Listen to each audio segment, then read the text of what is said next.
back, and we keep all our energies trying to get them to grow, but they don't have any roots now anymore.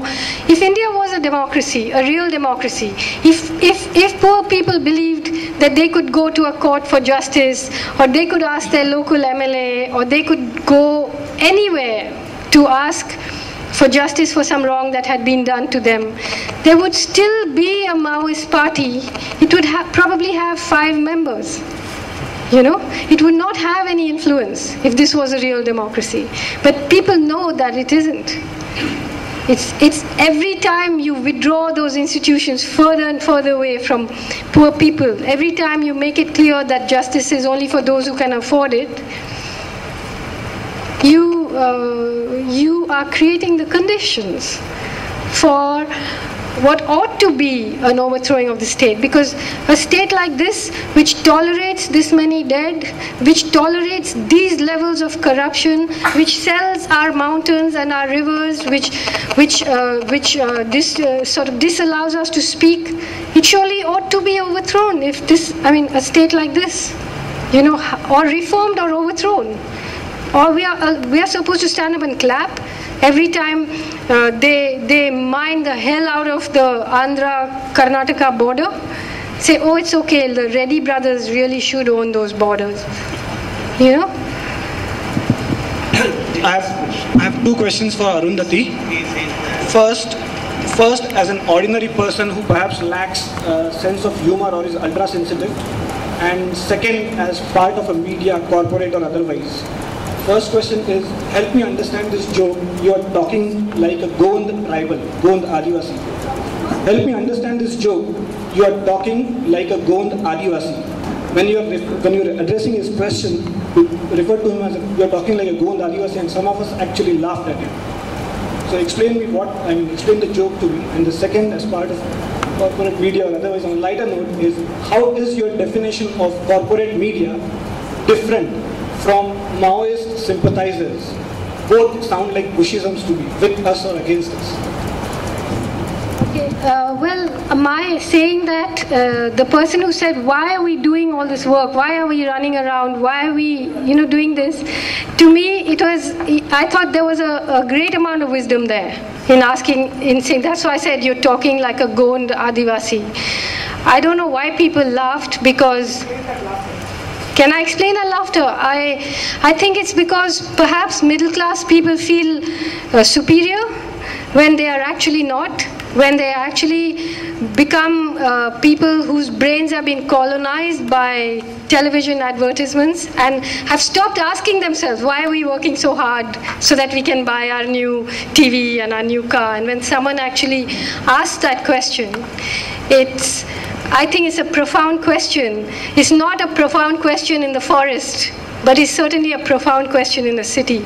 Because if people stopped, a lot of formally the green anarchists ask that question. Why should everybody be turned into a worker, into a wage owner, into a slave of the system?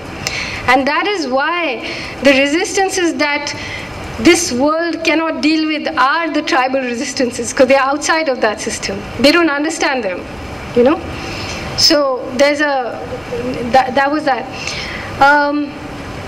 I think the corporate media is a little bit different from Naxalite sympathizer, because it does have a pretty precise definition, which is that a media whose turnover comes almost entirely from corporate profits, from corporate advertisement. I think most newspapers, more than 99% of the turnover comes from advertising, not from people buying the newspaper, and in TV it's even more so. So structurally, it's a corporate institution. So you call it the corporate media. It's a very common term. That doesn't mean that all the journalists who work there are, I know that many journalists try very hard to get some leverage, some foothold, But I'm talking about the ownership structure.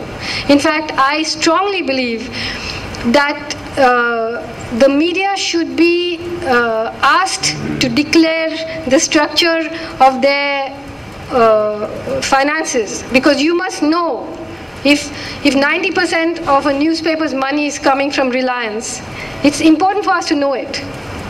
and to know that before we assess its opinion, because it's not a neutral opinion then. That's being peddled as a neutral opinion, but it's withholding information from the public, you know. Naxalite sympathizer is a meaningless word, because what does it mean? I mean, firstly, the meaning of Naxalite is unclear, and the meaning of sympathizer is unclear, and both together compound their lack of clarity to a point when it's ridiculous. You know, like we don't know who is a Maoist when they say we must wipe out the Maoist menace. If there are 90,000 women that belong to the Krantivasi Adivasi Mahila Sangathan, are you going to wipe them out? You know, who is a Maoist? Is somebody who joins the Dalam because he's or she is fighting, doesn't believe that her village should be taken over, but doesn't know that ultimately isn't really fighting for the takeover of the Indian state. Are they Maoist? How do you define what is a Maoist? Is every person who's a member of the party a real Maoist? You know, we haven't talked about that. Like, the fact is that tribal people in this country have a history of rebellion that far predates Mao. If they didn't, they wouldn't exist. They are a different society, and they have fought for the right to be that. So we cannot just say that the Maoists represent the tribal. They both, at the moment there's a convergence of interests. When those will diverge, one doesn't know. But at the moment there's a convergence of interests. But let's not forget that tribal people are not just some zombies who are being manipulated by some Andhra ideologues. They have their own history of resistance, a very formidable history of resistance that far predates Mao. As for sympathizers, I don't know how you define it. I mean, does a sympathizer mean you agree with everything they do, or some of the things they do, or is there a percentage? You know, it's just, all of this is meant to criminalize democratic space. All of this is meant for that. You know, the dictum of the sent out by the Home Ministry, it's meant to terrorize people into shutting up, into not expressing their feelings. Because on the last day that I was in the forest, we were listening to the BBC in Hindi, and it was a program on Naxalites, and the person who was running the show said 90% of the people calling in were saying that they supported them. And they understood what they were doing. That's a terrifying thing for any government to hear. So you better shut the taps. Better keep everyone quiet. This would be the last question. We have to close. It is fair for Manmohan Singh and P. Chidambaram to envision an India in which 85% people would be in cities. Because how long we want our people to be in jungle and not avail the standard hospital and standard school education and speak like or write like English like you and I. And the second question I want to ask is related to the political electoral reform of proportional representation which has been introduced in Nepal, through which actually Maoists could get over to power in the first place, which is not there in our country, and which is there in many countries including South Africa, Germany, maybe New Zealand and Switzerland, where proportion of the votes you poll in the election, you get proportion of seats in the parliament. And given that kind of electoral system, even the LGBT group, that is a lesbian, bisexual, transgender, gay group in Nepal, could get one seat in their Nepal parliament, which even if that kind of electoral system can be there in India, then Maoists would easily walk away with 50 to 100 seats and get political space to voice their issues, and which can be a tool to address all sorts of issues. We don't need a Maoland, we don't need projects to die down. It would have a instrumentation to solve all these problems. And one last point, how the way you romanticize the village life or the tribal jungle life, it is not an easy life. The rivers you talk about, that water doesn't come in the tap. That is not also polluted water. The life expectancy there is not high. The education level is not that high. When villages are transferred into towns and cities, I guess it is a good for life. I don't understand, if I and you can be educated in good school, go to foreign land, why not our people in the jungles?